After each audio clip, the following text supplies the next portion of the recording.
खुद को दिवालिया कराने का आवेदन देने के बाद से गो फर्स्ट एयरलाइन लगातार चर्चा में होना लाजमी है। सबसे बड़ी चिंता उन बैंकों को है जिन्होंने गो फर्स्ट को करीब 6500 करोड़ रुपए का कर्ज दे रखा है। बीते 24 घंटे में इस मामले से जुड़े कुछ एक बड़े अपडेट सामने आए। मसलन गो फर्स्ट ने अपनी सभी एयरलाइंस को 9 मई तक बंद कर दिया। साथ ही कंपनी की ओर से कहा गया कि वो बैंकों को वन टाइम सेटलमेंट का ऑफर करेंगे। इस बीच एयरलाइंस को तेल मुहैया कराने वाली कंपनी इंडियन ऑयल का कहना है कि वह बैंक गारंटी को भुनाएगी। दरअसल जब इंडियन ऑयल तेल दे रही थी तो एक बैंक गारंटी उसने ले रखी थी, भुगतान नहीं करेंगे तो ये बैंक गारंटी टूट जाएगी। सिक्योर्ड तरीके का तेल था, बिक्री थी। अब उसने कहा है कि हम इसको भुनाकर अपना बकाया निकालेंगे। इसके अलावा करीब 60 लाख डॉलर का ऐसा भी तेल बेचा गया जो अनसिक्योर्ड है, जिसके पीछे कोई गारंटी नहीं थी, लेकिन कंपनी को ये उम्मीद लग रही है कि उसका भुगतान भी मिल जाएगा। पहले बात देनदारियों पर ही कर लेते हैं, फिर अगली खबरों पर चर्चा करेंगे। सर, कितनी देनदारी है कंपनी में और अब इनका होगा क्या देनदारियों का? शुभम, ये सबसे महत्वपूर्ण बात है। गो फर्स्ट अपने साथ किसको किसको ले डूबेगी ये अब धीमे धीमे खुलने लगा है और ये अगले 2-3 दिन में ये स्पष्ट हो जाएगा। पहली चीज़ तो ये कि गो फर्स्ट के ऊपर टोटल देनदारी 11,000 करोड़ रुपए की है, 11,000 करोड़। इसमें 6,000 करोड़ रुपए के आसपास का कर्ज बैंकों का, जिस पर हम आगे बात करेंगे कि बैंक कैसी मुश्किल में जाकर फंस गए हैं। और इसके अलावा बचे हुए कर्ज में एयरक्राफ्ट लीज देने वाली कंपनियां हैं जिन्होंने एयरक्राफ्ट लीज पर लिए थे। इसके अलावा शुभम ने आपको बताया ऑयल कंपनियाँ हैं, कैटरिंग कंपनियाँ हैं और बहुत सारे ऑपरेशनल क्रेडिटर्स हैं। और इसके अलावा गो फर्स्ट के ऊपर 7,000 डायरेक्ट और करीब 1,000 इनडायरेक्ट एम्प्लॉइज का भी बकाया है। गो फर्स्ट ने अप्रैल के महीने की सैलरी भी अपने कर्मचारियों को नहीं दी है। ये बकायदारी जो एनसीएलटी में जो बैंक्रप्सी फाइलिंग की है उसमें अपने डिटेल में गो फर्स्ट ने एनसीएलटी की अथॉरिटी को बताया है कि उसके पास अभी मौजूदा इस समय देनदारियां कितनी हैं।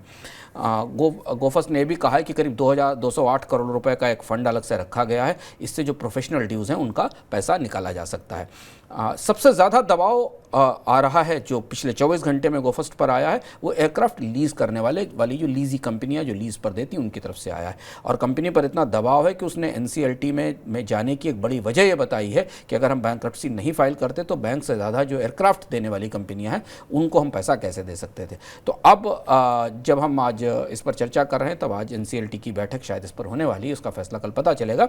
लेकिन ऐसी परिस्थिति में सबसे पहले गो फर्स्ट को अपने उन एयरक्राफ्ट लीज करने वाली कंपनियों को पैसा वापस करना होगा, उनका किराया चुकाना होगा, जिसके लिए गो फर्स्ट के पास पैसे नहीं है।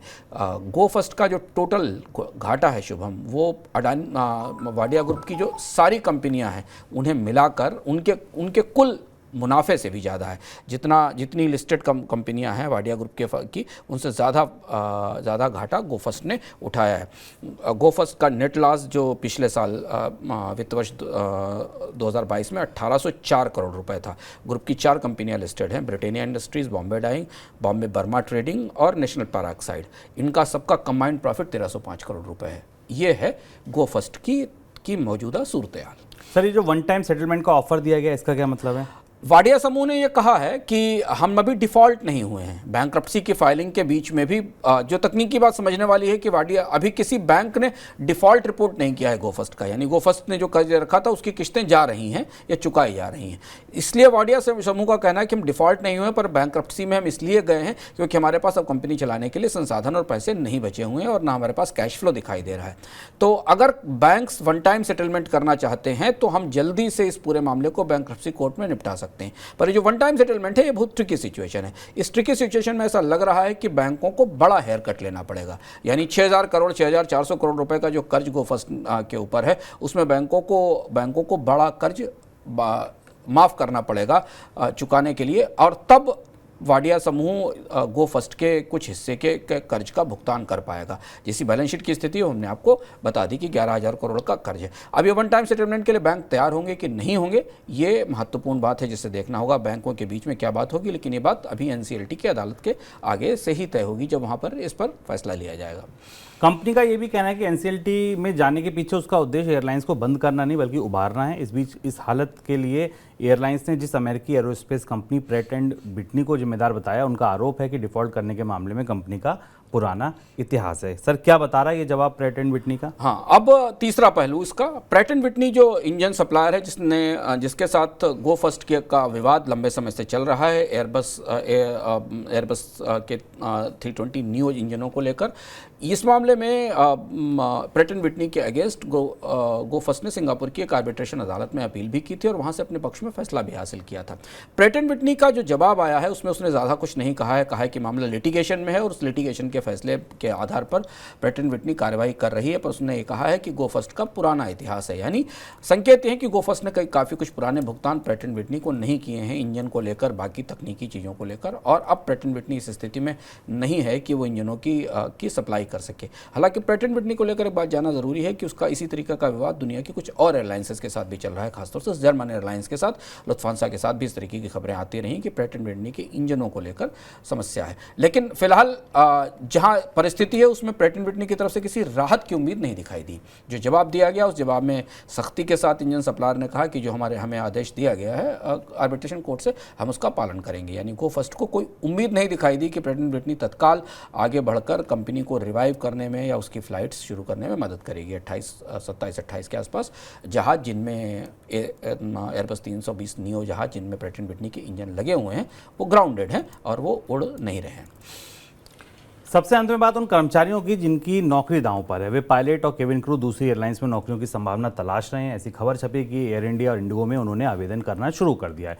गो फर्स्ट के डूबने का असर हवाई किरायों पर दिख रहा है। हवाई किराए उन रूट्स पर जहां पर गो फर्स्ट की ज़्यादा फ्लाइट्स थी, उन रूट्स पर किराए एकदम उछाल आ गए हैं। दूसरी तरफ उन कंपनियों के स्टॉक्स पर भी इसका असर देखने को मिल रहा है। कल इंडिगो का स्टॉक बाजार में 4.5% उछल गया। स्पाइस जेट में भी 1% से ज़्यादा की तेजी देखने को मिल रही थी। सर, पूरे एविएशन बाजार पर इसका किस तरीके का असर दिखेगा?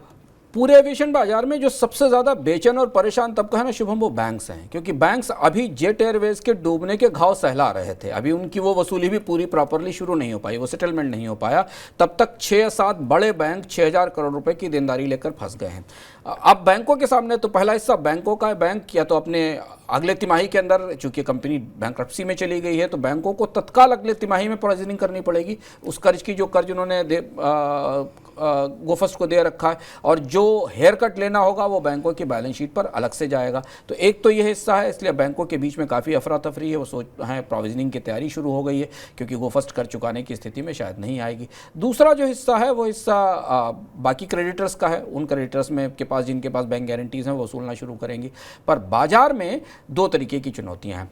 एक तो जो महत्वपूर्ण रूट है जहां गो फर्स्ट जिन पर काम करती थी वहां सब्जी के किराए बढ़ गए हैं, यानी आपके लिए यात्रा, आम लोगों के लिए यात्रा महंगी हो गई है। कंपनी ने कहा है कि जो एडवांस बुकिंग करा रखी थी यात्रियों ने उसके पैसे वापस किए जाएंगे, पर कैसे वापस होंगे अभी पता नहीं है। हमने जेट के मामले में लंबे समय तक मामला देखा था कि जेट ने अचानक बैंक की बुकिंग बंद की थी और उसके बाद पैसे वापस होने में लोगों को समय कम मिला था। और तीसरा ये कि कोई भी एयरलाइंस भारत में अचानक गो फर्स्ट के 28-29 जहाज़ों का रिप्लेसमेंट नहीं कर सकती। तो इसलिए बाजार में इसलिए लंबी लाइनें होंगी हवाई अड्डों पर, कई जगहों पर टिकटें महंगी होंगी। ये सामान्य व्यवस्था है। इसमें हमें ये भी देखना होगा कि डीजीसीए और एविएशन मिनिस्ट्री क्या रुख अपनाती है, कैसे वो इस पूरे मामले से निपटती है। फिलहाल अभी डीजीसीए और एविएशन मिनिस्ट्री इस पर विचार कर रही है। पर गो फर्स्ट का संकट एविएशन सेक्टर के लिए बड़ा झटका बनकर आया है, और जो मौजूदा परिस्थिति है उसमें गो फर्स्ट के उभरने की उम्मीद शुभम कम ही दिखाई दे रही है। 11,000 करोड़ की देनदारी, ह्यूज घाटे, इंजनों की समस्या, कई सारी चीज़ें एक साथ इस एयरलाइंस के संकट की वजह हैं। वही बात जो अंशुमान जी ने कहा कि किस किस को ले डूबेगी ये देखना है बैंकों को। एक तरफ ऑयल कंपनियां, एक तरफ एम्प्लॉयज़ हैं, एक तरफ क्रेडिटर्स हैं, एक तरफ आम उपभोक्ता है जो हवाई यात्राएं करता है, उसको और ज़्यादा महंगाई देखनी पड़ रही है।